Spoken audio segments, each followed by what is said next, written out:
This show is part of the RetroZap.com podcast network.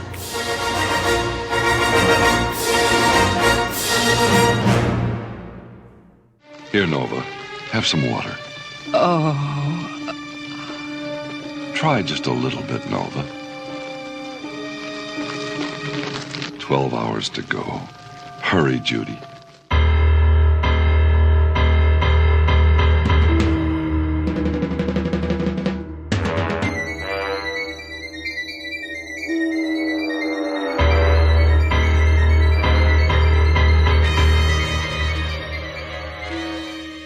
Hey, Ape fans, welcome to Talking Apes TV. This is your Planet of the Apes podcast, where we reintroduce and break down the Planet of the Apes TV series, the live-action series from 1974, and now the animated series titled Return to the Planet of the Apes, which aired during the Saturday morning cartoon block on NBC in 1975. This was the year that most of us hunkered down in our favorite beanbag chair with a big bowl of Monster cereal and watched gems like Hong Kong Phooey, Lost Saucer, Sigmund and the Sea Monsters, but not watching Far Out Space Nuts or Uncle Croc's Block, since they were on opposite Return to the Planet of the Apes. But then again, since the series was canceled after one season, maybe you were watching those shows. I am Richard Woloski, and now, when talking about such an Urko-tastic universe, I wouldn't be able to do it alone. Here is my Talking Apes TV co-host, the baboon to my ape. Everyone, please say hello to Marco Gushewitz. Hey, Mark. Hey, Rich. You know, that whole baboon to my ape, I have a feeling you're referencing one of the stories in the new Planet of the Apes Tales from the Forbidden Zone book. I'd be very disappointed if you hadn't gotten that. But before we get to that, what is this Lost Saucer show? I never heard of that.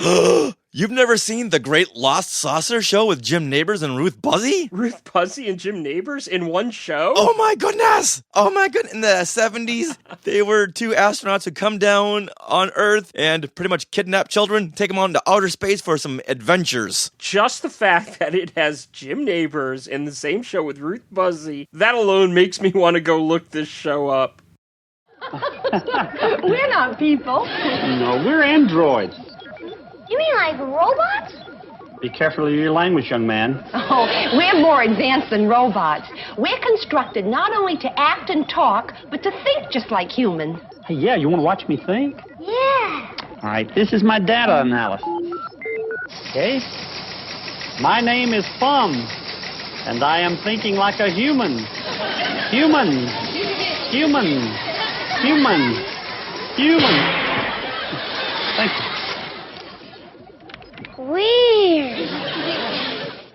But you know, we're not here to talk corny 70s kid shows. We're here to talk Planet of the Apes. In specific, we have something important to talk about for this episode, and that is we got our review copies of Planet of the Apes Tales from the Forbidden Zone, courtesy of Titan Books. Now, how many stories have you read so far, and what do you think without giving away too much? I've read about half the stories so far, and, you know, I know Rich Hanley and Jim Beard told us when we talked to them in the last episode when we did the interview with them that we should read them in the order of the book, but they put such a mystery around Jim's story by refusing to really say anything about it that I have to admit that I did dig to the middle of the book and read that one first. And to tell you the truth, I gotta tell you, I understand why they didn't want to say anything. I really like the story, and I will abide by their wishes and not say much, since I really do agree with them that less is more with this story. The less you know, the more you're going to enjoy it. There's just something about not knowing anything about his story, which is called Silence, that makes the discovery as the story goes along much more interesting. I agree. I was wondering where he was going in the beginning, but I knew that was the buildup of this mystery that he did not want to tell us about. Right. Now, on the book as a whole, I did actually,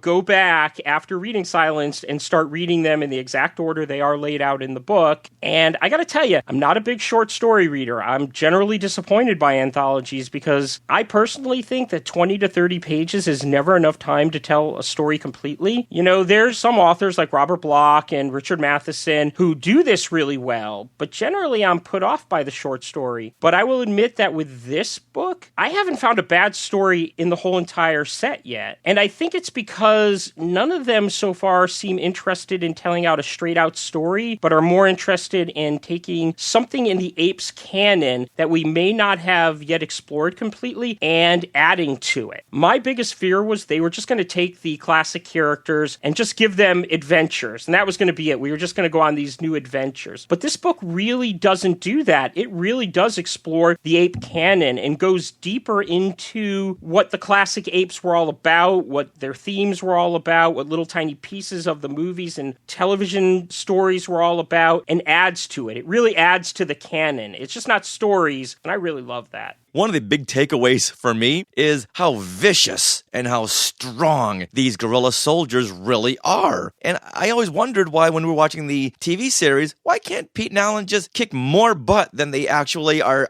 doing with these soldiers? And it's because, which they never really broadened out, that these gorillas are really, really strong animals. And I wish we had seen a little bit more of that in the TV show, but I know because of budget, they couldn't make those suits any bigger. And like the films, in the newer films, we really do get a chance to see how strong these ape soldiers are. Well, there's a story in this book in particular called Blood Brothers, where we get to see some real graphic brutality within the apes. Yeah. And I got to tell you, one thing that I really love about the Blood Brothers story has to do with what I was just talking about, because that takes as its basis the live action television series, and it does kind of start off as just another adventure for Pete and Alan, but in reality we get to learn and experience some new stuff regarding Urko, dealing with Urko and his relationship with another gorilla. And so it's not just an adventure. They take their time to actually, once again, like I said, add to the canon. I'm glad you brought this story up, Blood Brothers, written by Will Murray, because my favorite passage in the whole book comes from his story. So give me a second and let me read this passage.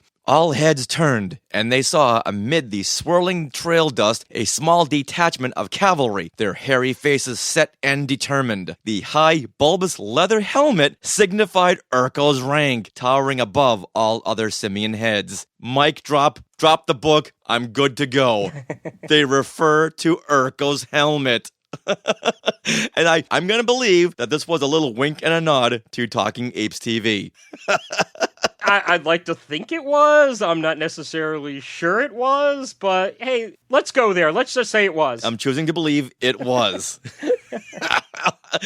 Of all things to refer to, you refer to Urko's helmet. How brilliant is that? So what is your overall impression of the book, or at least the stories you've read so far? I'm loving it. And for someone with a short attention span like me, the short stories are fantastic. I love it. There are a couple where I wished it had gone on a little bit longer, but some end just perfectly. So I wasn't scared off by the shortness of each tale. And I wish I could say more about what I liked about the stories I've read, but I don't want to spoil any characters, any development, or where we go, because that was some of the greatest times for me while reading this, is the discovery. Who are we going to meet next? Oh, is that a child so-and-so? And are we seeing the birth of so-and-so? So I had a fantastic time reading those discovery moments. So I don't want to say any more. Well, speaking about the characters, one of the things that I'm really liking about the stories is some of them are really about some of the classic characters that we've grown to know and love. Yet some of them are introducing us to completely new characters. And even though they're introducing us to new characters, they still feel like they belong in the classic ape universe. They don't feel out of place. You never get the impression of, oh man, I wish we were dealing with the old characters, because these newer characters, they fit right in. It's perfect additions to the canon. And when I'm done with this book, I'm really looking forward to maybe going back and revisiting the movies and the TV series again, because I'm wondering if this new knowledge, this new canon will affect the way I look at certain things that are happening. We aren't the only ones to really enjoy this book. We got a couple of critiques on our Facebook page, on the Talking Apes TV Facebook page. Let's read a couple of these. Now, Patrick Pine, he says, I received my copy yesterday, so after a thoroughly stressful day at work, I unwound by plowing through a good portion of this excellent collection. No spoilers for me, but I just wanted to say how I think anyone who loves classic apes, from TV series to the films, the animated series, and beyond, will really enjoy these stories. Each story I've read so far has been excellent. And then we got another one. Let's read this before we go on to our next subject, which will really excite the apes out there.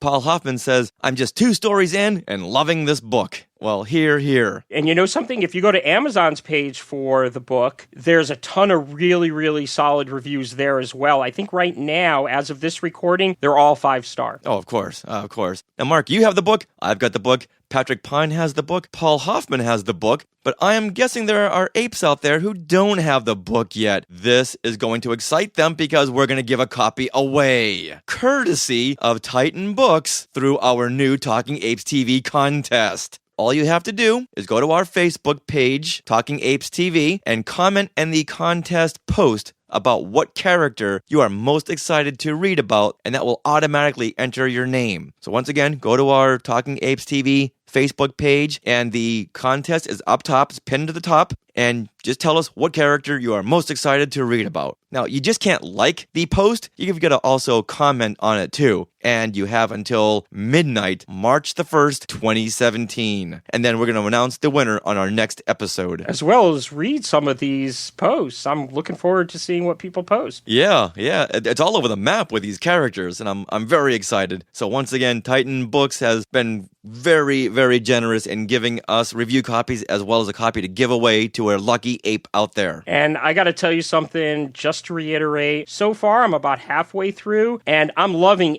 every single story. I'm not just liking the stories, which is strange for me because, like I said before, not a big fan of short stories, but I'm really, really loving these stories, and I can't recommend it any higher. This is a good one. They did a really, really good job, and I want to thank Rich Hanley and Jim Beard for really putting together a great, great series of stories. And once again, thanks to Titan Books for having the belief in that there are so many ape fans hungry for more stories. Now, Mark, with that, let's get into this episode where we talk about Mission of Mercy.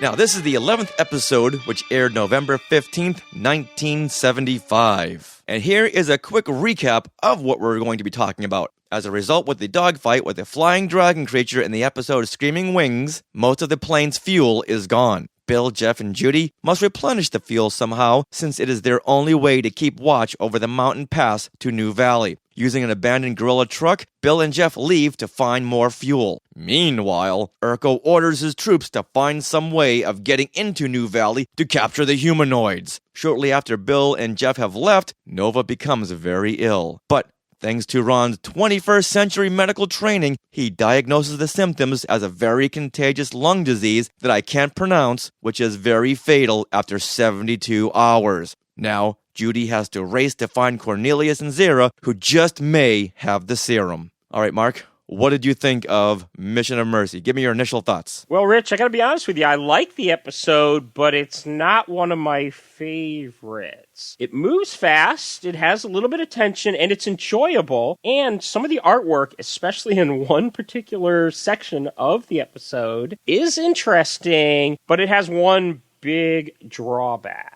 In the last episode, we discussed Attack from the Clouds. Your main criticism was you thought it felt more like a filler episode that wasn't really needed. And I personally didn't agree with that on that particular episode. But with this episode, Mission of Mercy, I definitely feel that way. If you were to remove this episode from all the others, it wouldn't be missed. It doesn't advance the story of the series as a whole in any way. It's sort of like I was talking about with the Forbidden Zone book. I was worried that the stories in the book might just be, some add-on adventures that didn't really add anything to the canon of the Planet of the Apes series as a whole. But the book is smart and it doesn't do as I feared. Because the stories in the book add a lot to the canon, it seems to move much more than the adventures forward. This episode doesn't feel that way at all. It's just an episode. It's just an adventure. It's, Nova's sick and we gotta save her. And it doesn't really use this opportunity to build more of a relationship with Nova or to create any kind of, addition to the overall story that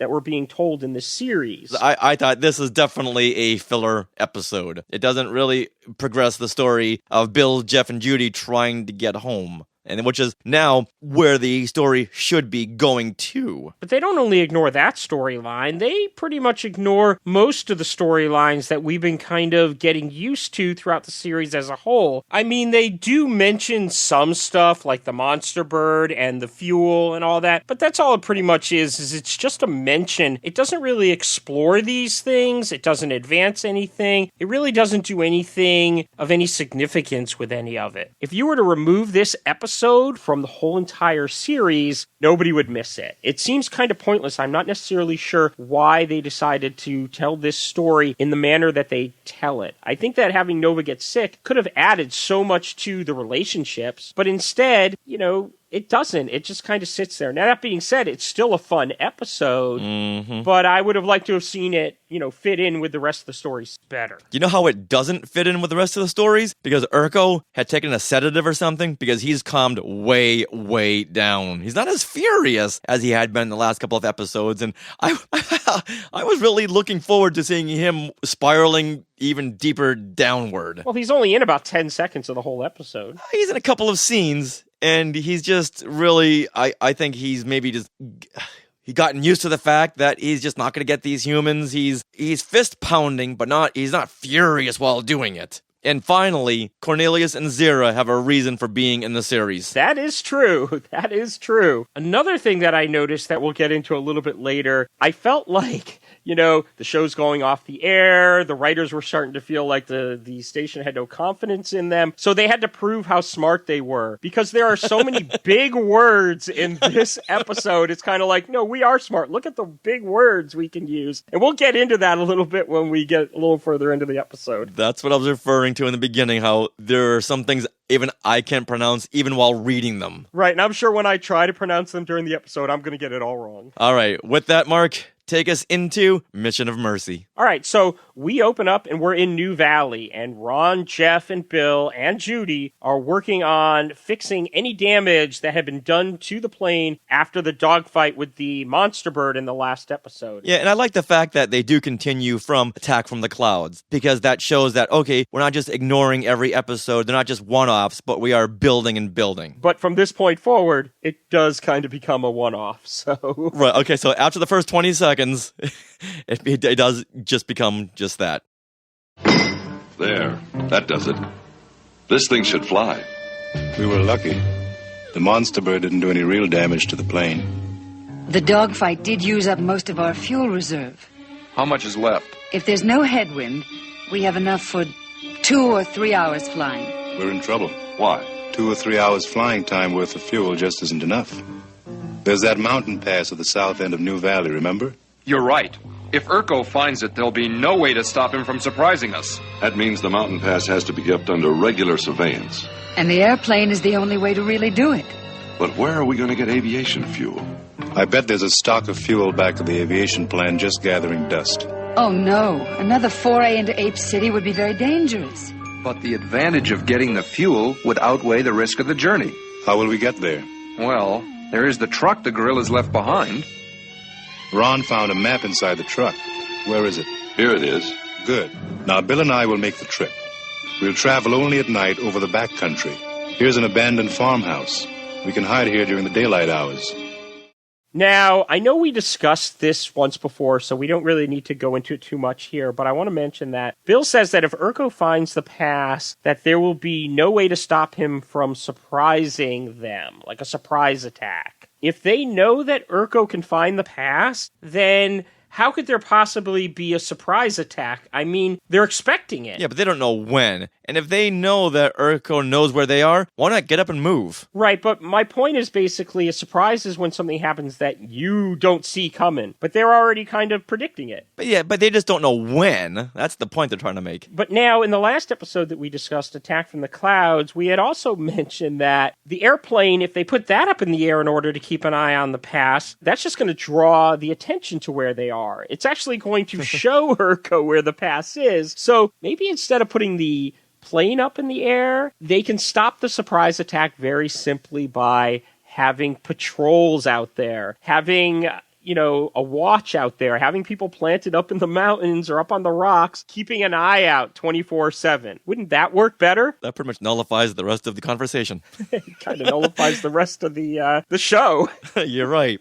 Now, one question I have is they want to go back to Ape City and steal the fuel that is just sitting around, but did we ever find out where the apes have gotten all this fuel? No, we just all of a sudden had fuel there. I'm going to assume wherever they found the plane, maybe also had fuel for the plane. And maybe the scientists were able to kind of, examine that fuel and duplicate it and make more. Right. Because we have the chimpanzees. They're pretty smart scientists, so they maybe could figure that out. Okay. But I have a question about them going back and getting the fuel. Because they decide we're running out of fuel, we got to go back and get this from the aviation lab in Ape City. Now, if I remember right, in the episode Screaming Winds, didn't they blow that up? They did, and we're going to see the aftermath of that, but maybe they're hoping that they didn't destroy the fuel because we know that fuel is non-flammable. Right. I kind of just wish they had said something like, maybe there's some fuel left in the aviation lab, as opposed to just assuming there's going to be a ton of it there, because my first reaction was, wait a minute, that was all blown up. They're not going to find that there. Now, a little bit later, when we get to the aviation lab, they do something very smart that'll bring us back to this conversation. But at this point, I was kind of like, well, wait a minute.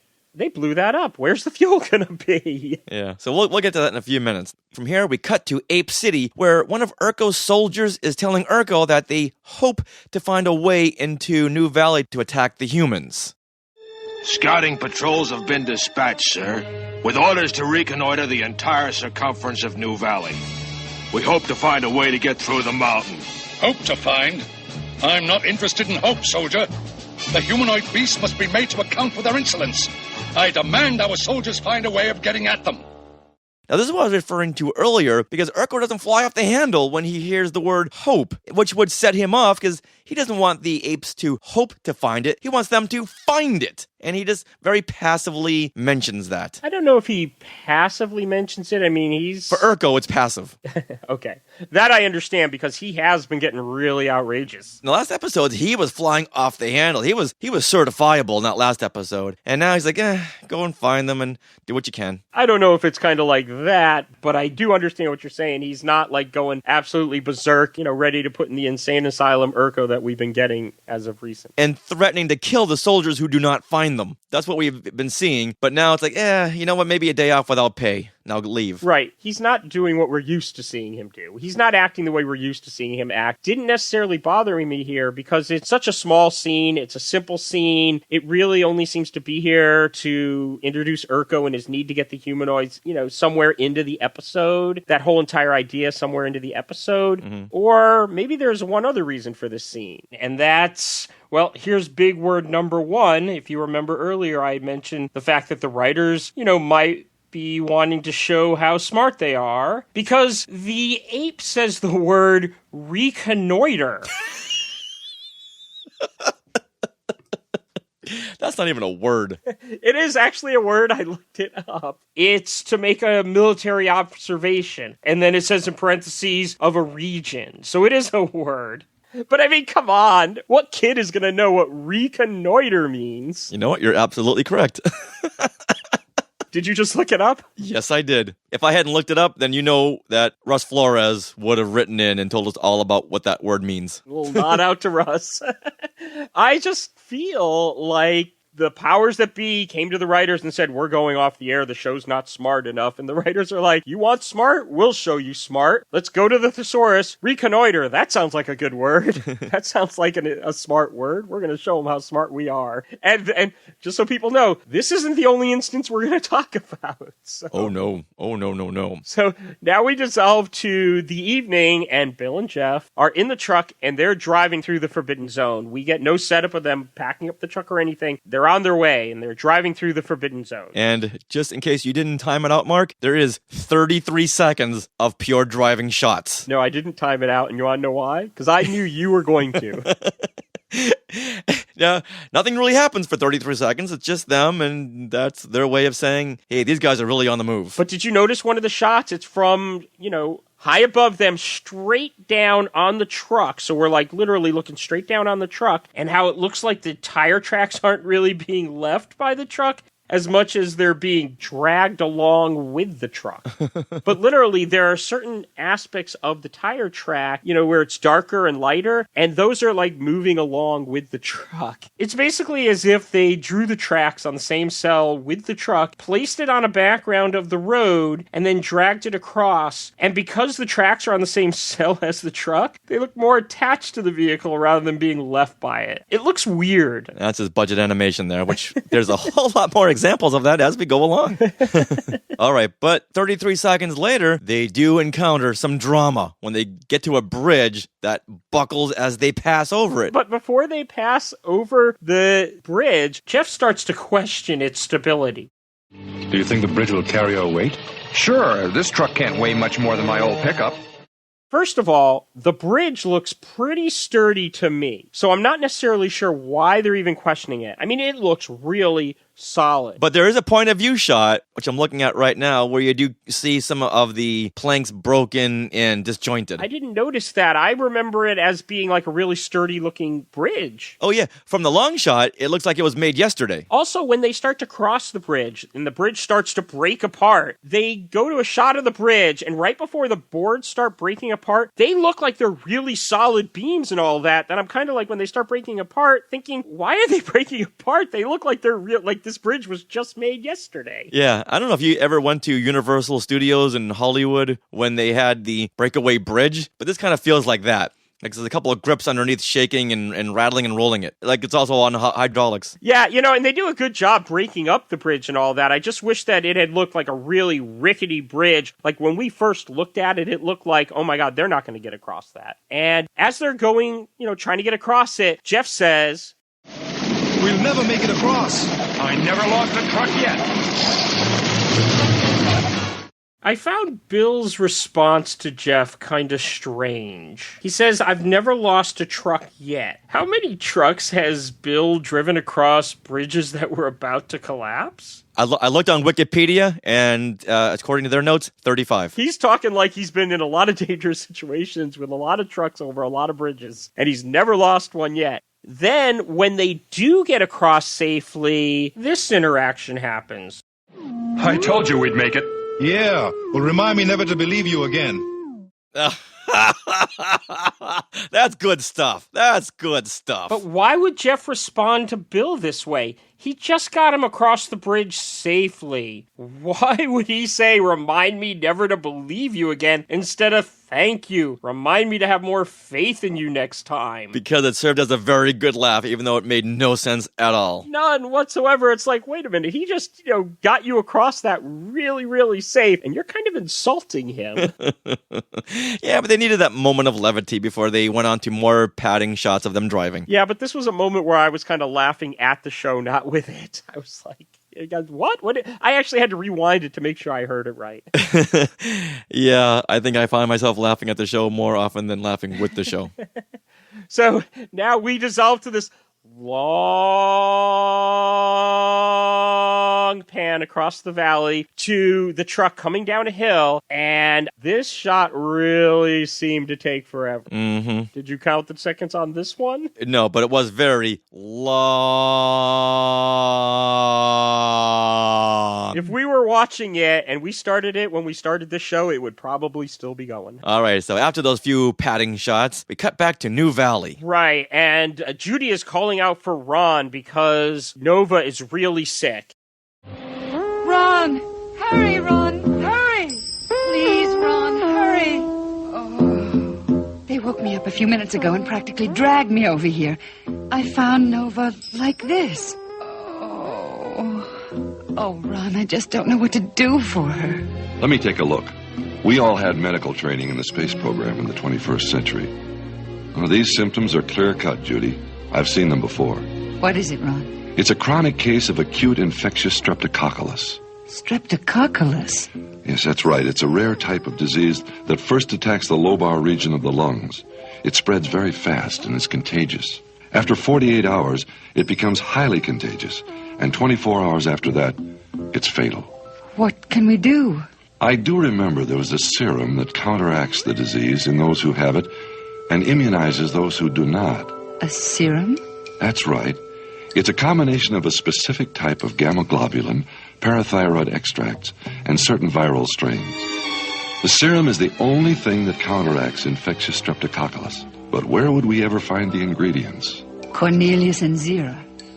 The chimpanzee scientists, they might know, and maybe be able to make it for us. But we only have 36 hours left before Nova becomes communicable. The airplane. I could be in Ape City in 2 hours. 2 hours? Well, you won't have enough fuel to return. I'll have to meet Jeff and Bill at the farmhouse. I can sneak into Ape City and be back in time. You sure you want to risk it? I'm sure. Now, Ron says he can help since he's had medical training in the 21st century. I don't know what I did last week, and he's going to remember what he did 2,000 years ago. Well, the thing is I think that Ron has got a little bit of Pete and Allen in him. Because he not only recognizes the disease, he knows about the cure. The only thing that's missing is I expect them to go looking, for him to mention how they got to go find this tree bark. But did you hear the word? Infectious streptococcus. I wanted you to say that, not me. Globulus parathyroid. Where do they come up with this stuff? Is that you really saying it, or was that a blooper? And I'm really hoping I got them right, because I don't want people writing in about how I got them wrong. Well, the only person who's going to do that is Russ Flores. Now, at that, Judy suggests that Cornelious and Zira may be able to make a serum. This is actually something I like in the episode, because I like the idea of bringing back Cornelious and Zira and giving them a purpose, because they haven't had much purpose in the last couple of episodes. Right, and finally we get some purpose out of these two apes, which I love, whereas up until now they've been backseat characters. They started off strong in this series, and we've discussed this, how they've gotten weaker and weaker, but now, like we said, they got purpose. But Ron is concerned that there won't be enough fuel to fly the plane to Ape City and back. So the plan is for Judy to meet up with Bill and Jeff at the farmhouse where they will be hiding out during the day. This was something that was mentioned earlier on in the episode that we didn't talk about, but they decided that because Ape City's a pretty long trek to travel by truck, that Bill and Jeff were going to travel at night when it would be safer, and it would be less likely that they would be spotted by an ape patrol, and hide out in a farmhouse that they knew about during the day when traveling would be more dangerous and it would be more likely for them to get spotted. And so now the plan regarding Judy going out to Cornelious and Zira in order to get the serum seems to be that Judy's going to fly out to the farmhouse to meet Bill and Jeff and drive in with them when they go to get the fuel. And we're going to find out that's actually not the plan, but that's where I thought it was going. And then she can fill the plane up with the gas that they steal from the aviation plant and get this serum from Cornelius and Zira back to Nova in time to save the day. Very well said. And then, instead of watching Judy pack up the plane, which we would normally get, we just cut to a group of humanoids watching the plane fly overhead before getting a bunch of time-padded shots of the plane flying and Judy in the cockpit. Now, Mark, watch the budget animation as you can see the dust moving on the animation cell as it's being dragged across the frame in that first flying shot with the humanoids watching the plane fly away. Did you see that? No, I didn't, but I'm definitely going back to look at it. Yeah, as the plane it just leaves the frame, and you can see the dust on the left hand moving in as if someone's pulling the animation cell across, and they just didn't dust it off beforehand. I'm getting the feeling like the animators know there's only a certain amount of episodes left. They're not trying anymore. Whereas the writers are trying really hard by putting these big words in, the animators are kind of like, we got to just concentrate on finding some jobs. But you know what they did concentrate on? 1 minute and 10 seconds of padding shots of Judy flying the plane. I think that's going to be your job from now on, is just calculating padded shots in Return of the Planet of the Apes. And how much time between when things actually happen. I'm not kidding. There's 70 seconds here of her just flying the plane. So they are good at something over here. So now we dissolve to Bill and Jeff in the truck, wondering how much further it is to the farmhouse. How much further do you figure it is to the farmhouse? Not too much. We should make it just before daybreak. Good. I could sure use a couple hours of sleep. What's that? It sounds like it. But no, it's impossible. Possible or not, it is an airplane. But how? Could Urko have recaptured the plane since we've been gone? I don't know. What are we going to do? Make a run for the farmhouse before it spots us. It's kind of strange how this scene is played out, because I feel like the writers and the producers and the director, they're trying to play the scene out for tension. But we know who's in the plane, so there's not going to be any tension there. And so shouldn't Bill and Jeff. They should know who's got the plane. Why would Bill think that Urko's got the plane unless he knew that there was so little fuel that why would Judy take off with it? Right. I think there's a lot of reasons that he could think that. They could think the apes attacked, the Pueblos and New Valley, and now they got the plane and they're flying back to Ape City. I didn't question that. And I actually didn't question the scene as a whole. I like the fact that Bill and Jeff are misinterpreting it. I like the fact that that adds a little bit of dimension to the story. I just felt like the writers and the director were trying to play the scene for tension. Like, we as the viewers are going to be like on the edge of our seats thinking, oh my God, I wonder who's in the plane. But that can't really happen because we already know who's in the plane. We know there are no apes in the plane. We know it's Judy. We know there's no danger. Right. And so I thought they kind of played the scene wrong. I think there would have been more tension if they said, hey, wait a minute, the plane's flying over here.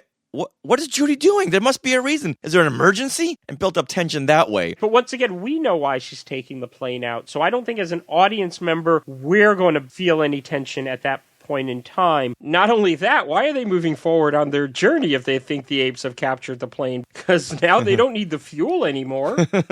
That's very true. All right, now from there, we cut back to New Valley for no apparent reason, other than to remind the kids in the audience that Nova is still sick. I understand why they cut back to New Valley every once in a while. This is actually an effective way to create tension, because they're showing Nova getting sicker and sicker, causing us as the audience to wonder, oh my God, are they going to make it back with the serum on time? And that is a kind of a way to create tension. They may cut back to New Valley one or two times too often. Yeah, and it does remind the kids in the audience, okay, kids, don't forget that Nova is still sick, and now it's a race against time. Now we go to the farmhouse, and Bill and Jeff have arrived. I don't hear the airplane anymore. I guess it didn't spot us. Bill, someone's coming. A guerrilla patrol. Quick, hide.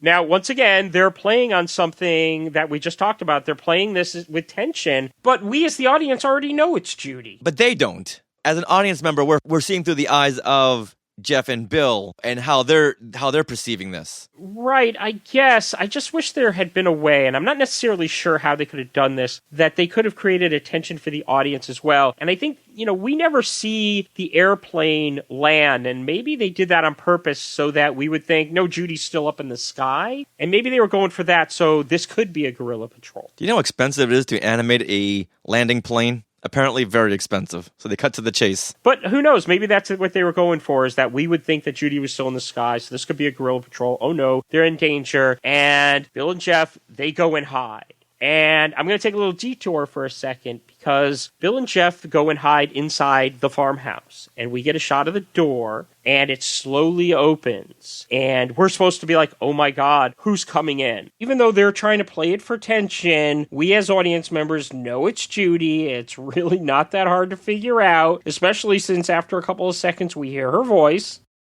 Bill? Jeff? Are you in here? Now, this is where they decide to go to commercial, because we also hear this ominous music that would bring you into commercial and make you, kind of get on the edge of your seat. And I'm not really sure where they were going with this, since they even give us Judy's voice. So there's really no tension there to go to commercial with. But that's beside the point, because I want to talk about the fact that I think it would have been really cool that if instead of Judy coming through the door, and since we were at a farmhouse, and it had been that old ape farmer that we'd gotten in the Tunnel of Fear episode, and then maybe we could have gotten a little bit more of that I'm going humanoid over you song, maybe? It's a fact this ape is acting humanoid. That sounds impossible, but it's true. If I thought that you enjoyed, I'd stop trying to avoid. I'm going humanoid over you. Now, I really thought that if they had gone with a cameo like this old farmer, it would have been great. But instead we get, that it's Judy, and then we cut to commercial with this ominous music, which I think is a very bad way to go to commercial, because not only do we know it's Judy as she's opening the door, we then hear Judy's voice, so now we really know it's Judy. So there's no tension going into commercial. A better place to go to commercial would have been when we were in New Valley with Nova, and she was, moaning and groaning, and we were seeing her as really getting sicker and sicker, we should have faded to commercial there, because that might have left us a little bit more, oh my God, is she going to make it? Oh, I can't wait till this commercial's over. I really want to get back to the show so we can find out if Nova makes it okay. But instead, they give us Judy coming through the door. We get Judy's voice, even though we don't see her, and then we cut to commercial. So from here, we cut to a commercial break. However, Mark, you and I, we're going to do something a little bit different than what we've been doing in our last Talking Apes TV episodes. We're going to cut to one of the greatest theme songs to a cartoon ever that also appeared in the Saturday morning cartoon block. Who is this superhero? Sarge? No. Rosemary, the telephone operator? No. Henry, the mild-mannered janitor? Could be. Hong Kong Phooey, #1 super guy. Hong Kong Phooey, quicker than the human eye. He's got style, a groovy smile, and a pop that just won't stop. When the going gets rough, he's super tough with a Hong Kong Phooey chop. Hong Kong Phooey, #1 super guy. Hong Kong Phooey, quicker than the human eye. Tick-chong, tick-chong, tick-chong, tick-chong, tick-chong, wow, wow, wow. Rich, you and I don't agree on much, but we do agree on this. I love that Hong Kong Phooey theme song. Matter of fact, I love Hong Kong Phooey. TV shows and cartoons just don't have theme songs as catchy as this anymore. Now, this leads me to a question, Mark. We've seen reboots to pretty much everything from the 70s and 80s. Do we want to see a Hong Kong Phooey reboot? No. What if Pixar were to do it? No. I don't want to see it. And maybe it's because I just saw that trailer to the new movie version of Chips. You what? It's horrible. It seems so disrespectful to the actual show, and I'm not putting a clip of it in this episode of Talking Apes TV, no matter how much you may want me to. And this bad trailer just causes me to remember how Hollywood has treated other TV shows in the past, like Starsky and Hutch, Scooby-Doo, and if this is the way Hollywood is going to treat shows that I grew up loving, basically I'm scared that if they do Hong Kong Phooey, they're not going to pay it any respect. Unless it's Pixar, which you know they would. Maybe, but I just don't want to take the chance. One of my all-time favorite cartoons. It's a great show. You know, if this was, 20 years ago, and I had just seen The Fugitive, I'd probably be all on board because there was such respect when they made that into a movie. But, Underdog and all these movies they're making. Oh, no, don't even go with Underdog. That wasn't even funny. Yeah, so with all these movies they're making out of TV shows, and now this whole Chips trailer, I don't want them touching my shows. I just don't want them touching my shows. I wouldn't mind a reboot of Hong Kong Phooey done by Pixar just to let the younger generation know about this awesome cartoon. Now, when I was a kid, I used to love playing Hong Kong Phooey, so I would run around the neighborhood in my red bathrobe, and Hong Kong Phooey's got his book, his manual he keeps inside of his robe, which I tried to do. I tried to put this book inside of my robe, but it kept falling out. I couldn't understand. It works in the show. Why doesn't it work for me? Not really realizing that's a cartoon. They can pretty much pull anything from anywhere. So, as a kid, you weren't that bright? No, I just believed what I saw on television. Obviously, you've grown up quite a bit. Or, I'm going to find out from your wife, no, he hasn't. He's still trying to get that book to stay. Just like I used to play Batman, and I would have my Batman Halloween costume with a silkscreen utility belt. The belts couldn't open like on the TV show, so I would literally have to put things down the neck hole, and they would just fall right to my feet and out through the bottom of the pants. Like, wait a minute, what? They should be kept in the belt, but they're not staying in the belts, in the belt pockets. So maybe as a kid, I don't know if you want to call it being bright or not, or just really wanting to believe in the fantasy of television. I'm not liking the way this is heading, so let's move on. I would like to think it's believing in the fantasy of television, because as kids, we want to be our heroes, and let's face it, when you got shows, they don't make shows like they used to, and Hong Kong Phooey, I still watch it to today. I have the DVDs, and I watch it, and it's just a great show. Right on. All right, now, let's fade back up into Mission of Mercy. Okay, so now we're back at the farmhouse, and it's revealed that it was Judy walking through the doorway. Surprise, surprise. And Judy is telling Bill and Jeff about Nova's predicament. Nova will die unless we get the serum. She'll infect the entire tribe. And us. If you find the serum, How will you get it back? What about the plane, Judy? It's completely out of fuel. I landed dead stick gliding it in. Which means we have to continue with our original mission or allow the plane to fall back into Urko's hands. You could return in the truck. Not enough time. It took 10 hours to get here from New Valley. How much time do we have left? 30 hours. That means we have to be there tomorrow morning. A day and a night. Our only chance is to get that airplane fuel and be back at the plane by dawn tomorrow. Judy will have 3 hours to fly back to New Valley. And in the meantime, I must get to Cornelious and Zira and hope they can put the serum together. It's very dangerous, but there's no choice. We'll split up. Jeff and I will take the truck and try to obtain the fuel for the airplane. Judy, you'll have to sneak into Ape City on foot and try to contact Zira and Cornelius. But even if Judy finds them, how do we know they'll cooperate? Zira and Cornelius are understanding and sympathetic. I'm sure they won't refuse to help. But remember, Bill, their first loyalty is to their own ape society. They could refuse, and if so, what happens then? I'll have to cross that bridge when I get to it. Let's get some rest. And now the clock is ticking. So they've got to get back to New Valley within 30 hours or Nova will die. Right, but something stood out to me here. Jeff starts to question whether or not Cornelius and Zira will help due to their loyalty to their own ape society. And I'm thinking to myself, and I'll see if you got this question as well, has he not been paying attention? Have Cornelius and Zira ever refused to help them before that he's going to question whether or not they're going to help him now? I think his point is, will they continue to help? Because every time Zira and Cornelius do help, it's Cornelius who say, you know what, guys, come on, you're really putting us in a bad place here. So I think that was his intent. But they have always ended up helping, and I just don't... Yeah, you know what, I understand where he was going with that. I felt it was kind of disrespectful to Cornelius and Zira because of the amount of help they've given him. Right, but once again, I do see where he was going with that. But then Judy also, when they mentioned that they're going to wait until evening to, go to Ape City, Judy questions the loss of 10 hours if they wait till nightfall. And Bill gives her an interesting answer. You're going to walk to Ape City in broad daylight and ask directions to the lab? Hey guys, you have a truck and you're going in that direction. How about giving her a lift? They're going to make her walk all the way to Ape City when they're driving there anyway? Yeah, but I think the aviation yard is off of the central area of Ape City. So, you drive to the edge of Ape City, you drop her off, then you head where you need to head, and she heads to where she needs to head. He's making it... Then you gotta plan on a stop.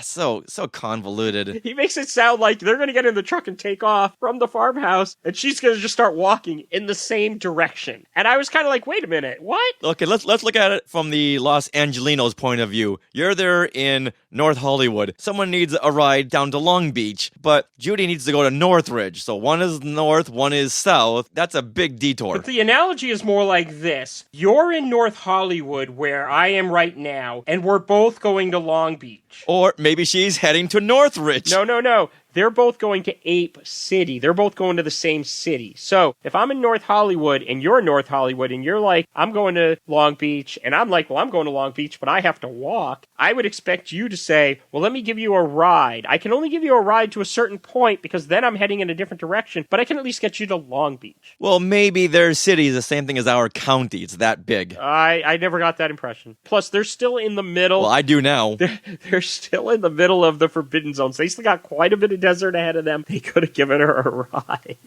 I'm going with my analogy. That way they don't seem as bad as of characters. All right, moving on. So we dissolve back to New Valley one more time, where Ron is still catering to Nova. And I think this scene is just a scene to add some tension. I don't know whether it's needed or not, but it's quick. It's over with real fast before we dissolve to the outside of Ape City. And Judy is under a bridge, hiding out as a car goes over it. From there, we dissolve to an ape patrol driving down the street. And they pass Judy, who is hiding against a building. And I think this is interesting. I know it feels like a lot of padded shots, but it kind of shows a progression of her sneaking through the city before she gets to Cornelius and Zira. This is a very deserted city. There's only 2 apes in this whole area. Well, that's the way it always is. All right, now, I love this part. We cut to Cornelius and Zira, and they're talking with 2 elderly ape soldiers. And how do we know that they're elderly ape soldiers? How? Because they have white hair.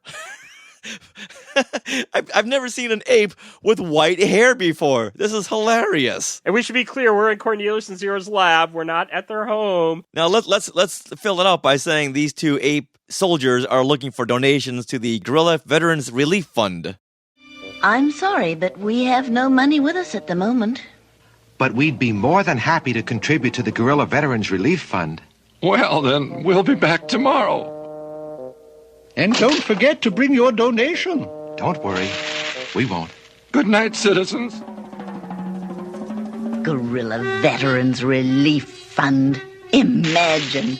What is the point of these gorillas and the Veterans Relief Fund? I would like to think that this is something that's going to tie into a future episode, so maybe all the other episodes haven't been forgotten in this episode. You know what? I thought the same way, but we do come back to it later on. There is a point to this scene. When we get back to it a little bit later on, I'm probably going to say the same thing, but I'll be real interested in hearing what you have to say. Now, don't get me wrong.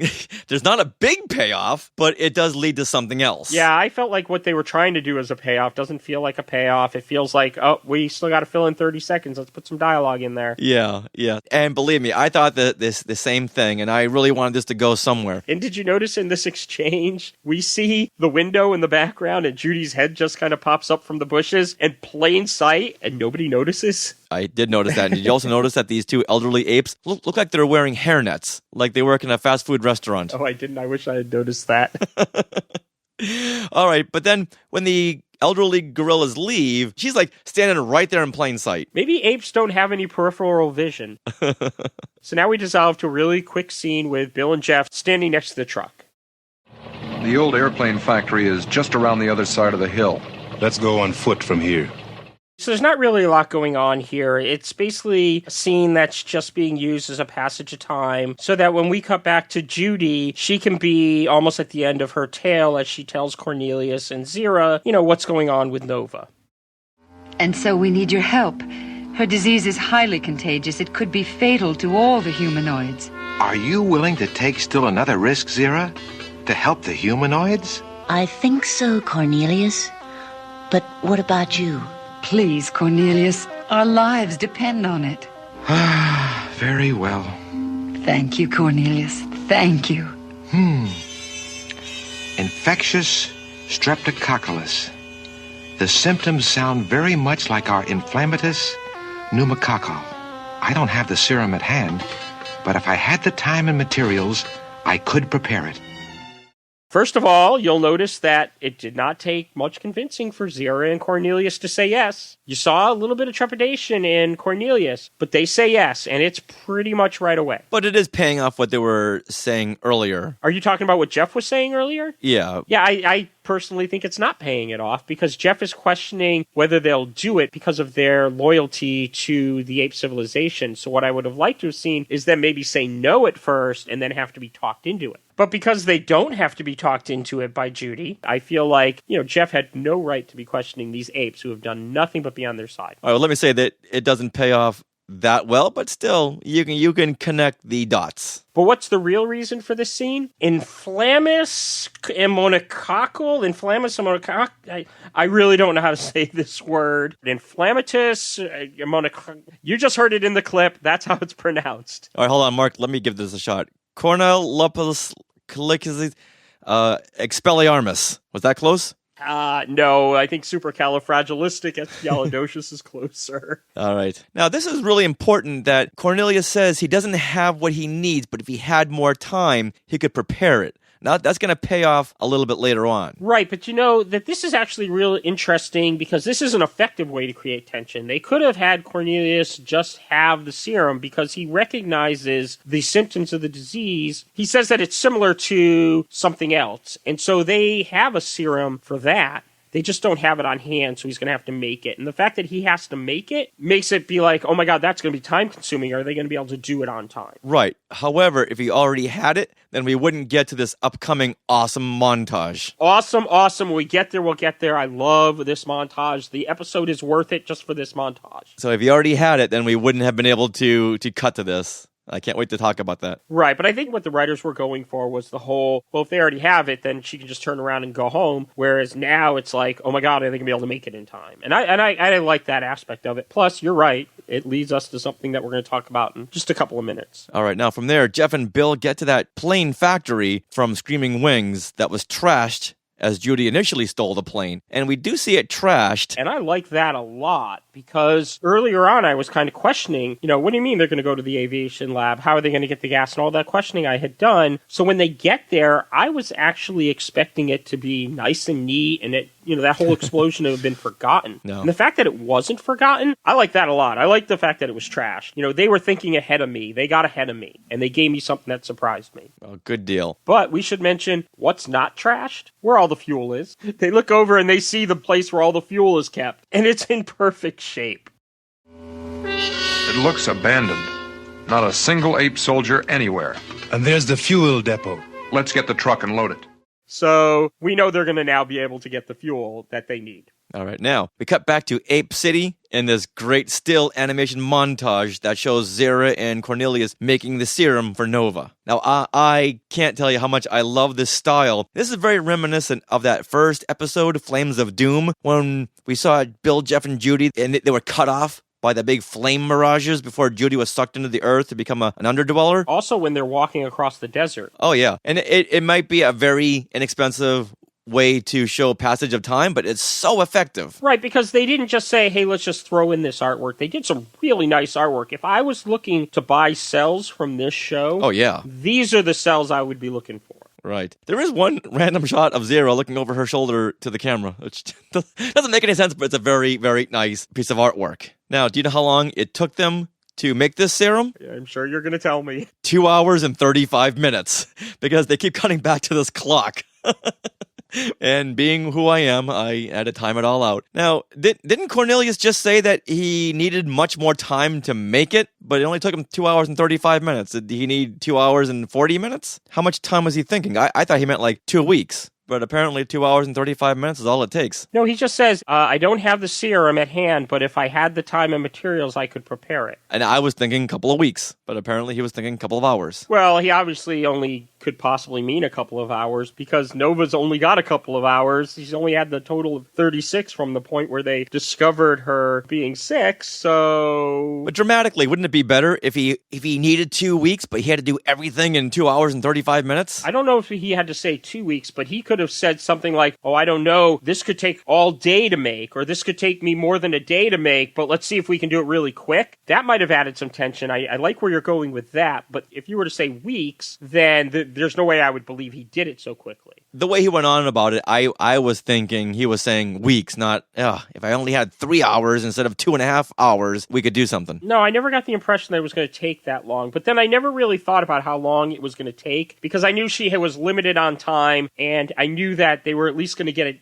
done for, the time that would be needed. Because Cornelius and Zira always come through. Right. They're like Pete and Alan. They always come through. Right. So now we once again cut back to New Valley, where nothing really important happens, with the exception of Ron looking to the sky and saying, Hurry, Judy, please. Now, was that really necessary? I know we needed to pad out the show, but yeah, we get it. Judy's got to hurry. It's like when you ask someone to do something really quickly, and someone keeps saying, well, hurry up. Yeah, we know it. We know that. Well, let me ask you this. Do you think he thought she could hear him? No, but why would he have to even think of it? Of course she's hurrying. Nova's life is on the line. Of course she knows time is of the essence. My question is, why is he saying it as if he's talking to her if there's no way she's going to hear it? I think he wants to talk through the Force. Maybe he's in the wrong franchise. I don't know. But now from there, we cut back to the plane factory where Jeff and Bill are backing the truck up to the fueling depot and getting ready to steal all the fuel in a very unnecessary scene. It's just padding, because we immediately go back to Cornelius, who's staring at this beaker, which has got the serum in it, because he's decided basically that he's got to heat it up for a little while longer. So he's watching the beaker with the serum as it heats up, and who arrives? Dr. Zaius. Just 2 minutes more, and we can cool it. Cornelius! Zira? Oh, no. It's Dr. Zaius. Quick, Judy. Hide in the storeroom. Hurry, Judy. Coming, Dr. Zaius. Good evening, children. Good evening, Dr. Zaius. What brings you here at such a late hour? I was on my way home and I saw the lights on. So I thought I'd stop by and see how my two most loyal chimpanzee scientists are doing. Us, Dr. Zayas? We're, very well. Good. Oh, by the way, has the Gorilla Veterans Relief Fund been around for contributions? Yes, they have, Dr. Zayas. Strange. They've never asked for contributions before. I wonder if Urko is up to something. Zira, you seem rather fidgety. Is anything wrong? Wrong? No, Dr. Zayas. It's just that we were in the middle of a rather dangerous experiment when you came in. Dangerous experiment? Yes, Dr. Zayas. This solution we're preparing could explode at any moment. Explode at any moment? That's right, Dr. Zayas. I see. Well, I will call it some other time then. After all, I'm not as young as you two. So I'll bid you a fond good night. Good night, Dr. Zayas. Good night, sir. A couple of things. Just a couple? Did you notice how many shots had the beaker in them? We get a shot of Zayas' head, and the beaker's right next to his head, and we just get a whole bunch of shots, almost like they're continuously putting the beaker in the shots so that we are always aware that the beaker is there and Dr. Zayas could catch them doing something that they're not supposed to be doing.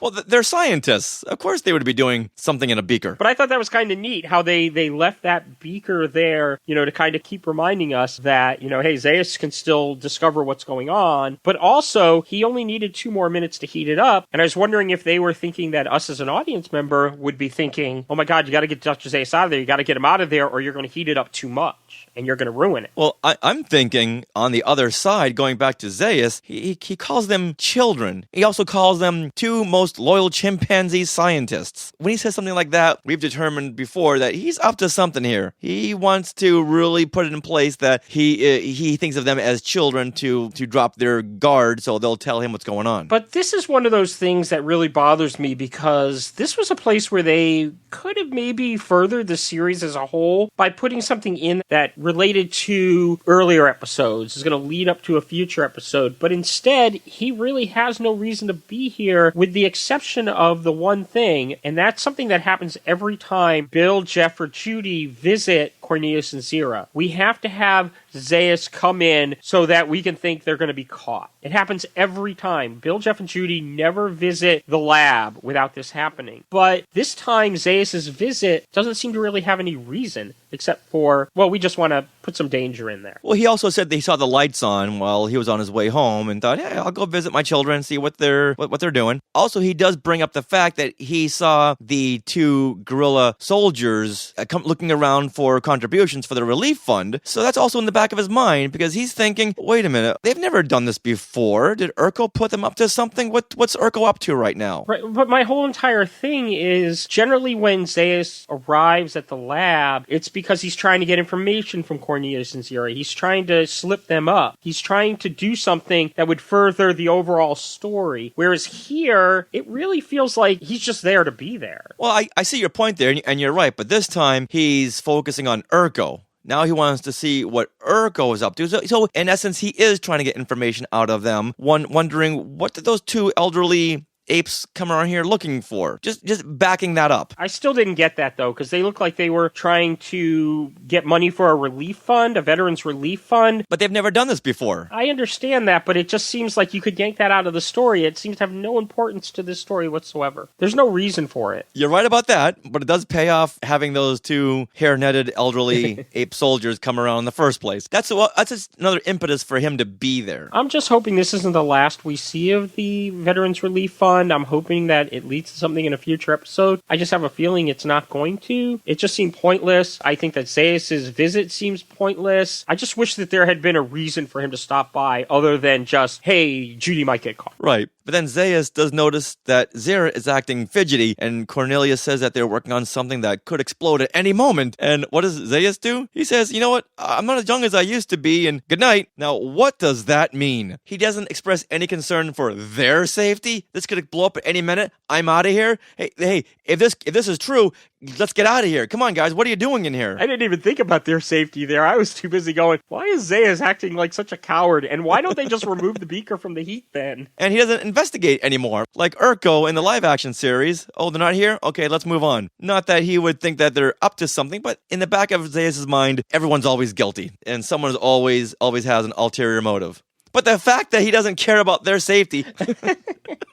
And so Zayas leaves, and we cut back to Bill and Jeff, and they're loading the last of the fuel barrels onto the truck. And you get this. They're in the middle of the aviation lab, and not once does any gorilla ever stumble by to kind of catch them.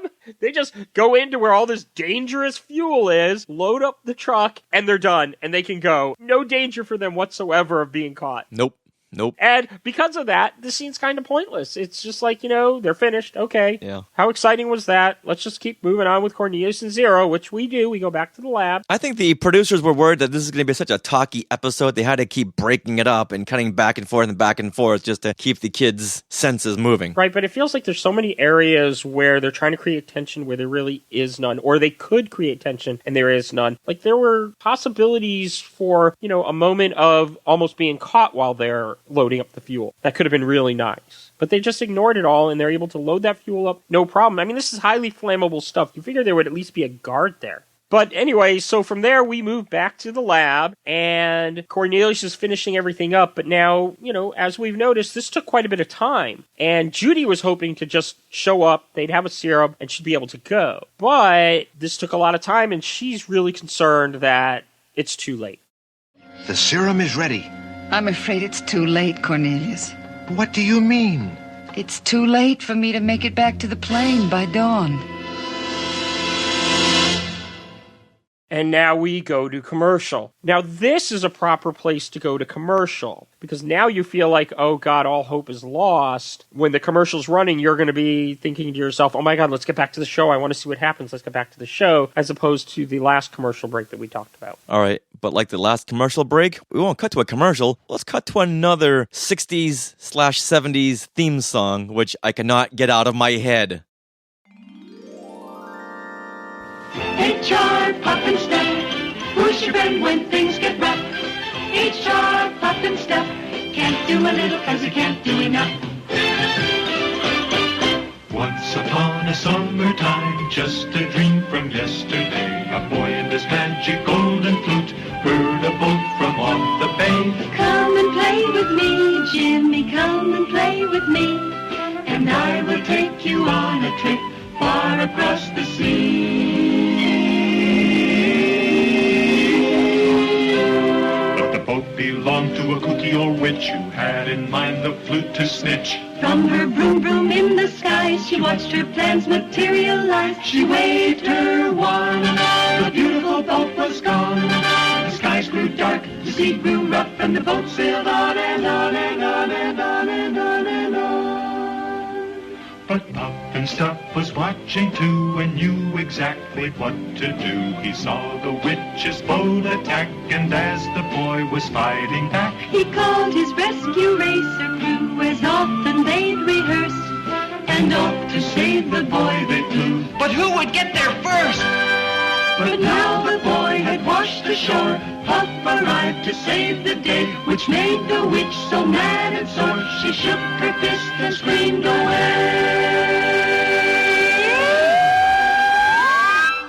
HR, Puff and Stuff, push your bend when things get rough. HR, Puff and Stuff, can't do a little 'cause you can't do enough. HR, Puff and Stuff, push your bend when things get rough. HR, Puff and Stuff, can't do a little 'cause you can't do enough. Somebody needs to explain to me the popularity of this show. I loved this show when I was a kid. I loved it. Now, I realize that it's kind of from an era, before me, because I think it came out around the time I was born, but it was in reruns when I was a kid. Now, this only aired for one season, which I did not know. It first aired September 6th, 1969, and it Its last episode aired December 27th, 1969. I thought this ran on for seasons. Right, because it was in reruns for so long. And even as a kid, I didn't get this show. I didn't like it. Everything looked so fake, and it was just like, I didn't understand. So many people love this show, and I never got it. This one they can remake if they want. I'm not going to feel any attachment to it.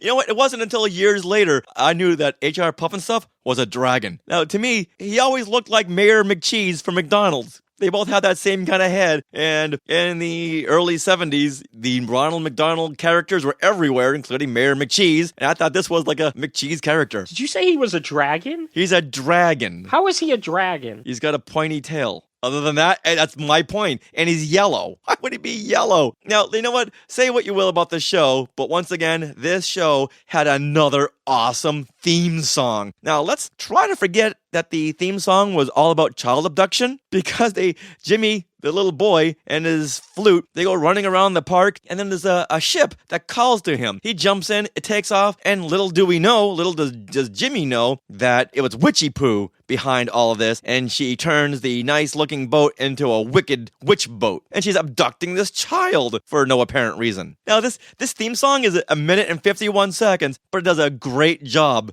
taking you through the whole show setup. I just love that. I really, really love that. And when I was researching what clips to play, this song got in my head, and it till this day, it's jammed in there. I cannot get that theme song out of my head. And as a kid, I saw this little English boy. So as a little kid, what do you think I was thinking?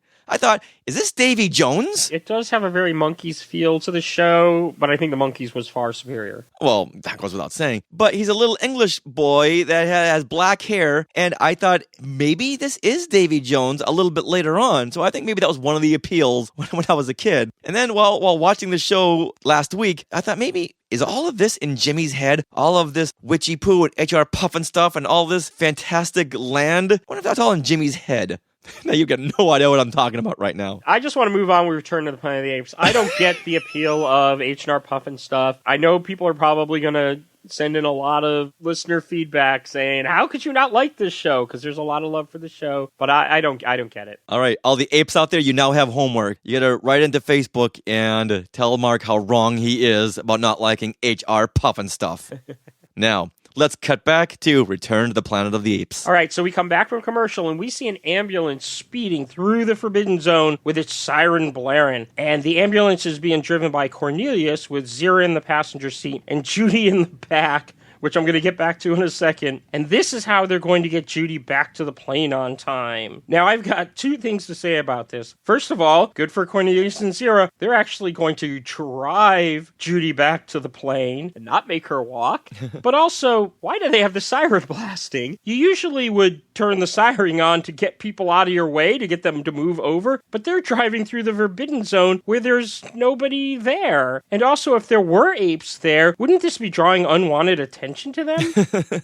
You would think so, because they're not really the two to be driving an ambulance, so that would raise lots of suspicion, especially with Zaius. And do you notice that when we first cut to Judy, she's under that blanket looking like a dead corpse? Mm-hmm. Why is she covered with a blanket looking like that? There's nobody there to see her. Just in case there's a surprise ape patrol, so she'll be all ready. It's kind of morbid for a kid's show, though, isn't it? I'm sure kids at this point had seen worse. They'd seen H.R. Pufnstuf. All right, but she does pop her head up, and we know she's there and she's okay. All right. So from there, we cut back to the fueling depot where Bill and Jeff are trying to figure out a way of getting back to New Valley.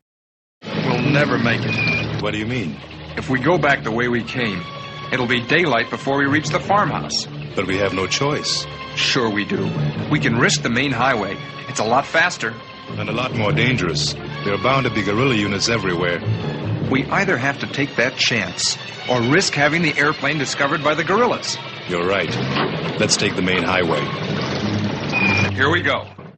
Really? Risk of having the airplane discovered is what they're worried about? What about making it back in time to save Nova? Well, I think one leads into the other. But they don't sit there and say, we're not going to make it back to the plane in time, so we may not be able to save Nova. They say, risk having the airplane discovered. They're more concerned about, the risk of having the airplane discovered, when that shouldn't even be in their mind right now. It should be 100% we're not going to make it back in time, and Nova's life is at stake. Well, I think they're thinking that if Urko sees the plane in the sky, they're going to shoot it down. Therefore, they can't get back to Nova. I don't know where you're getting that from at all. Explain that to me. You know what? I'm just trying my best here. I'm trying my best. Okay, because to me, it just sounds like they're not going to make it to the plane on time to, take off with the plane so they can get away with the plane before Urko's men discover it. Well, they can't bring the serum to Nova if the plane's shot down. But the thing is that they don't say that. They're more concerned with the material item as opposed to the human life that they're trying to save. Well, you know what? Like it or not, I'm making sense of what they're saying.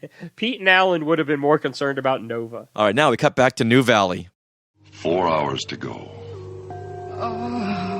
If Judy isn't back by then, Nova becomes communicable and goes into the terminal stage. Did you catch it?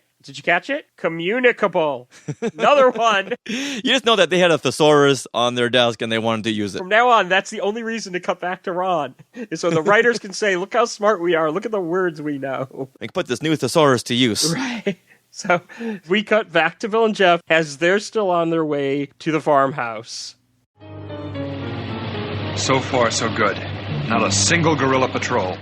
So I think they're free and clear, right, Mark? Sure. Nothing could possibly happen at this point in the story. What could possibly go wrong? Then we hear a hissing, and the truck starts to overheat, and steam comes pouring out from under the hood. As if just having to get there on time wasn't enough, the truck has to break down. This is interesting. I don't know how I feel about it. I feel like the need to get to the plane and not having enough time is enough, so I don't think this is needed, but I kind of like where it leads to because it's going to lead to some action and some really interesting stuff, so I like that it's here. So I don't think it's needed, but I like it. And you just answered your own question. So now the truck is overheated, and they're going to need to get some water for the radiator, and Bill remembers that there's a river they just crossed, and so they're going to head over there in order to get some water for the radiator. All right, from there, we cut back to Cornelious and Zira, and they're being stopped by an ape patrol unit. See, I told you. You told me what? Judy was underneath the blanket just in case a surprise ape patrol unit were to stop them. And they did. But why did she have to be under the blanket the whole entire time? Why couldn't she have been sitting up in the back of the ambulance like a normal person? And then when they saw the patrol, they could have then stuck her under the blanket looking like a corpse to kind of,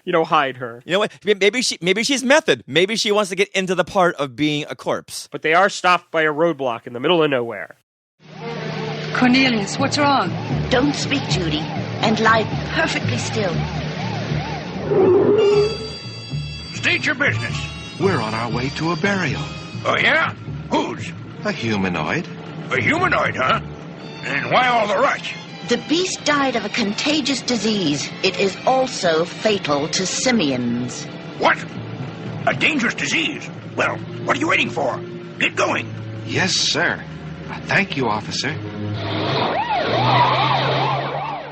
Well, that was kind of easy. Don't you think a soldier would have been a little bit more thorough than that? I mean, they're looking for two fugitives. They kind of talked their way out of this one really easy. Right, but the ambulance is being driven by Cornelius and Zira, two respected chimpanzees, so why would they be harboring a fugitive? I guess. Maybe they're harboring a fugitive, who's in the back with a gun, who's holding them hostage. Right, but we know the patterns of the ape soldiers. They don't think that far ahead. I guess it makes sense to the series as a whole, but it did feel a little bit easy to me that they were able to get away with it so quickly. Yeah. But things aren't going to stay easy, because one thing we didn't mention from the scene earlier with Bill and Jeff is we saw lightning, and they had mentioned that a storm was coming. And now, as Zira and Cornelius pull away from the ape soldier, more lightning, and now heavy rain appears. And this is going to make everything more difficult. And we cut to Jeff, and he's gathering water from a puddle caused by the rain. What happened to them going to the river? They are at the river. I'm watching it right now. They are at the river. I know they're at the river, but the point we look at this shot, we don't see a river in that shot. We just see him gathering water from a puddle. And my first thought was basically, well, I guess that, the rain now caused it so they don't have to go to the river. They're just going to use the rainwater. But then we're going to now find out that there is a river that they're standing next to, which then makes me wonder, why didn't they stick the flask that they're putting the water into the river? Why are they grabbing it from a little puddle? Yeah, that's debatable because it looks like this puddle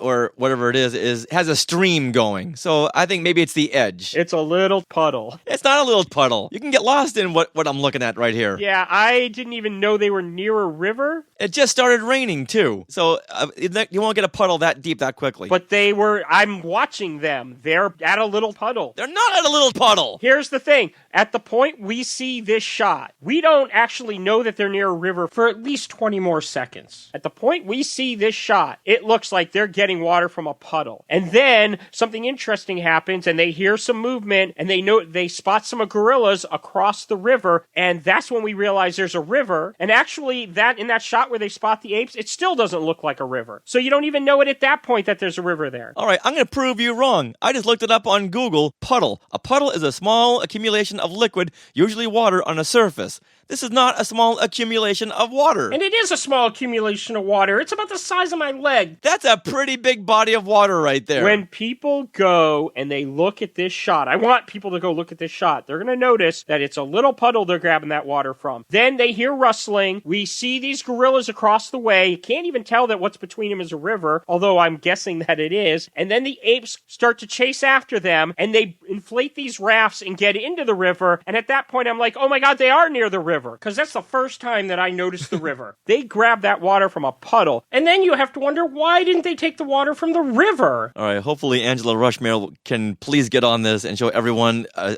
screenshot of this, and it's not a puddle. You know something? I'm going to grab a screenshot of it and show it to everyone. All right. You know what? Let's just move on because I'm getting really aggravated right now with you, Mark. Okay. So after they get this water, they hear some rustling and they notice gorillas across the way. And the gorillas take chase. And evidently there's, like we said, a river between the gorillas and Bill and Jeff. So they have to get in these rafts to chase after Bill and Jeff. So Bill and Jeff, they rush to the truck, they put the water in the radiator, and they start up the truck. And I really like this about this scene is that it sputters like, you normally get in horror movies and stuff like that. But the truck pretty much starts up right away. We don't get this long, obnoxious scene of them going, oh my God, the truck won't start, the truck won't start. It's too cliche. So I'm glad that they passed by that and they get the truck running and they take off. And we go back one more time to New Valley, and Nova is barely breathing, and, well, let's just face it, Ron's concerned. That's all we need to know. We dissolve back to the farmhouse, and Judy is there with Cornelious and Zira, and Judy is worried because Bill and Jeff are nowhere in sight. Can't take off without fuel, and Bill and Jeff aren't back yet. Have faith, Judy. Blue Eyes is most ingenious. 4 hours left, and it's almost sunrise. I can drive you to New Valley in the ambulance. That could take too long. The plane's our only chance now. Oh no, Rich, what are they going to do? Wait, who's that coming in the distance? Just in the nick of time? Jeff and Bill arrive, and Zira is a little overexcited. It's them! It's Blue Eyes and Jeff! They've made it! And just to go back to a couple of earlier conversations, I want you to realize that, what does Zira say? She says Blue Eyes and Jeff. Wink, wink. Yep, let's move on. Okay, so now we dissolve to the gorillas, who are in their Jeep trying to catch up with Blue Eyes and Jeff. Although their Jeep looks like it's going about 5 miles an hour. I could walk faster than this. Backwards. Yeah, I was really surprised. They're not even rushing. I mean, it makes sense to the amount of time that Bill and Jeff and Judy need to get the plane ready and everything. But I'd hate to be there when Urko finds out that they didn't have that pedal all the way to the floor. Well, it is slippery out there. They didn't want a hydroplane. They're keeping it safe. Right. So what happens next? We dissolve back to the farmhouse. A lot of back and forth going on here, keeping up the pace, kind of keeping up the tension. I like this. And we dissolve back to the farmhouse, and the plane is fueled and ready to go. Judy is in the cockpit of the plane, and the gorillas arrive just in time to see this. And Bill and Jeff, they take off in the truck, and Judy in the plane. And although the gorillas notice the truck, they decide to let the truck go. They really need to get the plane instead. Never mind the truck. That's General Urko's airplane. We must recapture it. Faster, faster, catch the plane. Or, guys, you could split up. Send some Jeeps after the plane and some after the truck. Because of what's going to happen next, where the gorilla's Jeep chases after the plane, and Judy gets away, and now the gorillas have neither the plane nor Bill and Jeff. There's a really funny shot of the two gorillas looking up at Judy as they're driving side by side with the plane, and they're looking at them like, oh no, you go ahead first, I'll be polite. Like, hey, stop it, and they have a cannon on the back of their truck. Wouldn't Urko rather have had them shoot the plane rather than let the humanoids get away with it? A lot of bad decisions going on here. And like I said, Judy gets away, and they don't have squat to show for it, and, who's going to tell Urko? I'm not telling Urko. Are you going to tell Urko? No, you were driving. Is Russell Flores going to tell Urko? Yes. So then we get a whole bunch of shots of the plane flying through the bad weather with lightning striking all around. It's just a bunch of padding shots. It looks like the plane is flying backwards in this one shot, and then it flies forward again. That's a really heavy storm. What? In that one shot of Judy flying the plane, there's a frame where the plane flies into the shot from the left, meaning it's going backwards, and then it pulls up ahead, leaving the frame still on the left-hand side. As if this storm is so heavy and hard, it's pulling the plane back, only she knows that there are consequences, so she just says, screw you, storm, I need to get through you. I don't remember this shot. Are you sure they just weren't trying to make it look like the camera was kind of going back and forth as opposed to the plane? The way I'm looking at it here, it looks like the storm is so hard and heavy that it's pulling the plane back, and then she just defies all odds and bursts right through it. That's what I'm going with. So, after all these shots, after all this padding, we go back to New Valley, and Ron has all but given up on Judy. Judy's not going to make it back in time. And poor Nova won't last more than another few minutes. Then we'll all be infected. Ron, have more faith. Has Judy ever failed you before? Okay, you haven't known her for very long, but in that short period of time, has she ever failed you before? Has he not been watching the shows we've been watching? Of course she's going to make it in time, and guess what? Then we hear the plane overhead. I knew she'd make it. Did you know she'd make it? Well, yeah, because it'd be a really depressing series if she didn't. Right, so Ron should have had more faith. Stupid Ron. And then after we hear the plane, we cut to outside the Pueblos, and the storm is gone. Not a cloud in the sky. Everything is bright and sunny on this early morning. Then the sun dissolves into the moon as we go to night, and we see that everything is now okay, because back inside the Pueblos, Nova is sitting up with this really weird smile on her face, and she's feeling fine, and everything is right with the world. I sure wouldn't want to go through that again. Nova's safe, and so are we all. And there's an ample supply of the serum for us all to be protected. Yes. And we have enough airplane fuel to keep the plane flying for regular reconnaissance flights to the southern flank. So this scene is relatively short and sweet, and is basically just here to, wrap everything up, show that Nova's okay, and, give us that happy ending before we then cut to Urko's second scene, in a very unneeded scene, but I was kind of glad it was here, because for only the second time in the whole entire episode do we really tie into any of the other episodes in the series, because Urko is angry. He's angry and he's pounding his fist, so I like that.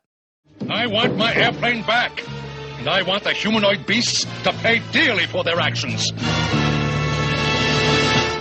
He's not as mad as I want him to be, but he's pretty furious. So I'll give him like an 8 on the furious scale. Right, but this is actually an interesting way to end the episode, to show his anger and kind of give us a little bit of a cliffhanger that he's still after them. But once again, I wish we had had a little bit more that had to do with the series as a whole, but at least we get this, and I think it's a nice ending to the episode, allowing it to end in a way that'll make you say, I wonder what's going to happen next week. You know what? I wanted a bigger payoff. He just says he wants his plane back, and he wants the humanoids to pay dearly for their actions. We've known that all along. He keeps reiterating that. I wanted something more over the top, like he's going to destroy the world if he doesn't get his plane back that day, or maybe he's going to throw in the towel and forget the whole thing. Something that's not a repeat of what's already been said in the last couple of episodes. I agree with that. I didn't think about that, and it didn't bother me while I was watching the episode, but as I look back on it and I hear what you're saying, I think that would have actually been a stronger ending. I still kind of like the way it ends, but you're right. that might have made it much stronger. All right, Mark, they fade out to credits. So, what are your overall opinions now of Mission of Mercy? Are they the same as when we started, or did anything change? This is an episode that I think I enjoy talking about more than I enjoyed watching.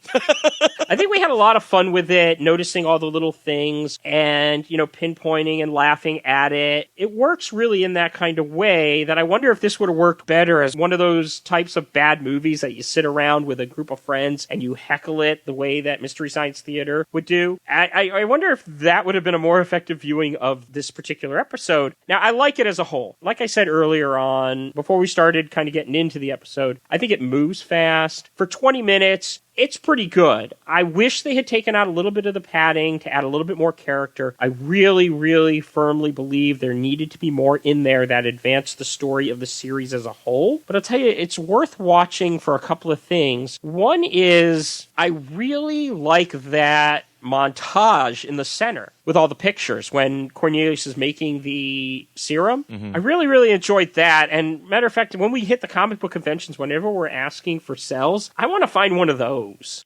That would be awesome. And I also like the fact that it did move at a good pace. So the first time you're watching it through, you're noticing a lot of these issues, but it's not really bothering you that much because it's moving really fast. And so it's kind of a roller coaster ride episode. I think you could take it out of the series and never miss it. I wish that they put some more thought into it. I learned some new words, so that's a good thing.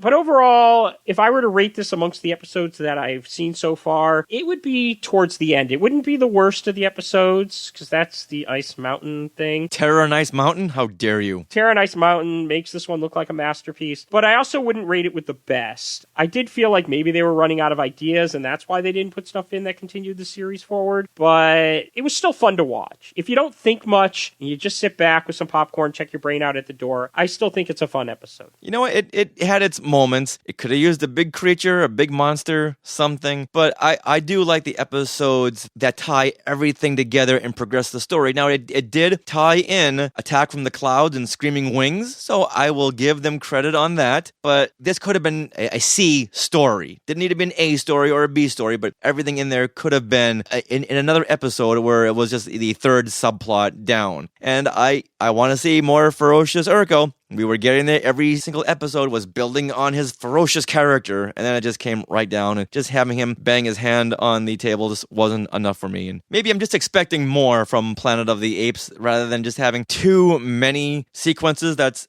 a minute and 10 seconds of padding shots and motivations that just don't fill in what I'm expecting from Planet of the Apes. All right, Mark, with that, let's get into Listen to the Apes.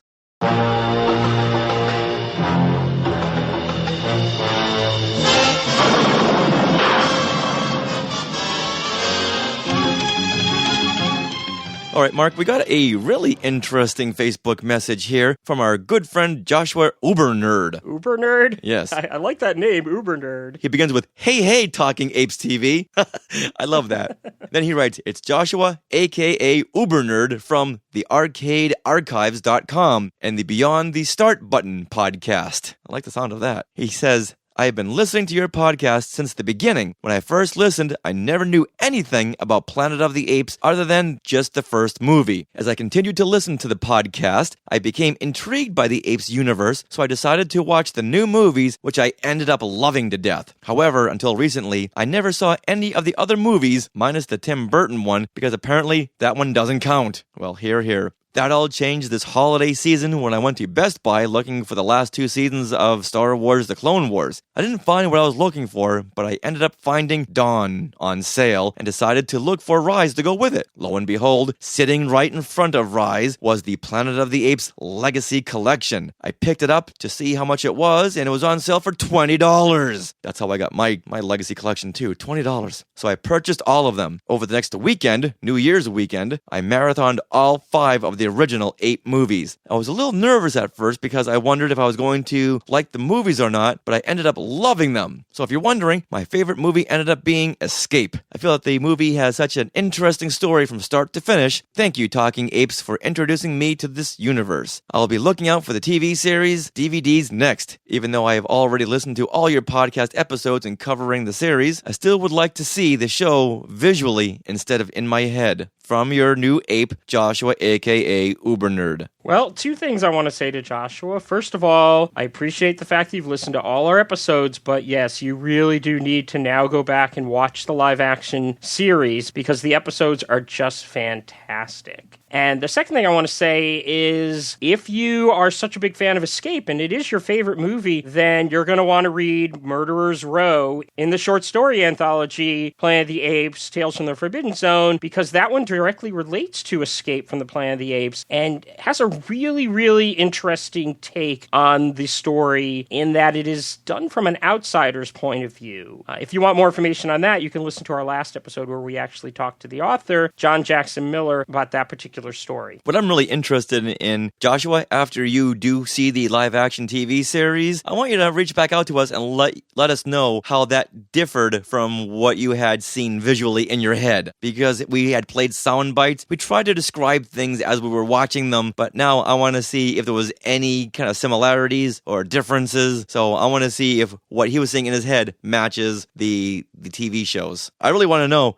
if we did a good job with our commentaries and trying to break down every episode. So Joshua, thank you very much, and we do look forward to hearing from you in the future. All right, Mark, with that, let's wrap up this episode of Talking Apes TV. And we want to thank everyone for coming back and listening to this week's show. We also want to give a huge thanks to Angela Rushmere, who's been doing such a bang-up job on our social media and posting things on our Facebook page, and to Rob Dellinger, who composed all the original jingles you hear on Talking Apes TV. Please check out Rob's work on his site, robdellinger.com. That's Rob, DEHLINGER.com. And of course, I want to thank my sweetie wife, Sarah, who posts the show every week and tells me when something new is popping up on Twitter. And if you want to email us, we encourage you to do so. That's at apestv@skywalkingthroughneverland.com. You can tweet at us at Talking Apes TV, or you can always go to our Facebook page at facebook.com/TalkingApesTV. And like us, share our show with a friend. And if you ever see Mark or I at a upcoming convention, well, come on over, say hello, and receive your free Talking Apes TV button. And now, if you haven't already done so, please join me and Sarah on our Star Wars Disney podcast, Skywalking Through Neverland, at skywalkingthroughneverland.com and retrozap.com. So, until next time, this is Richard. This is Mark. And we will leave you with a preview of the next episode in the Return to the Planet of the Apes series, Invasion of the Underdwellers. Now go ape. Help! Robbery! Police! Calling all cars. Calling all cars. Burglary at the Ape City Museum. Code 3. 11 Frank 2. 11 Frank 2. Burglary at the Ape City Archives. Code 3. 9 Charlie 1. 9 Charlie 1. Burglary at the Public Library. Code 3. You see? The door's still locked. I told you there was nothing to worry about. You see, it's still there. Cornelius, look, it's gone.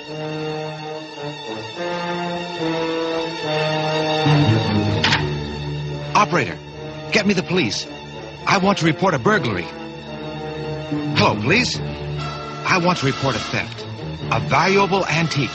A family heirloom. It's a first edition of the collected works of William Ape Spear. It was a wedding gift from my wife's uncle, and it means a great deal to us.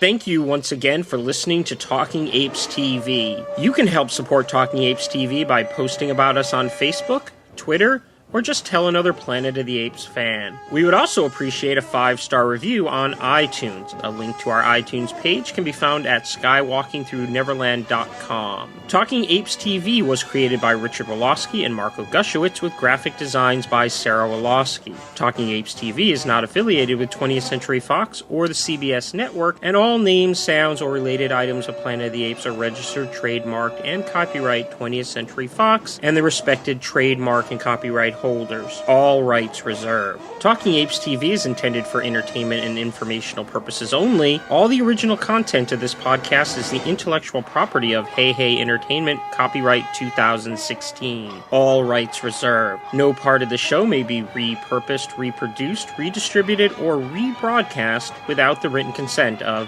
Hey Hey Entertainment.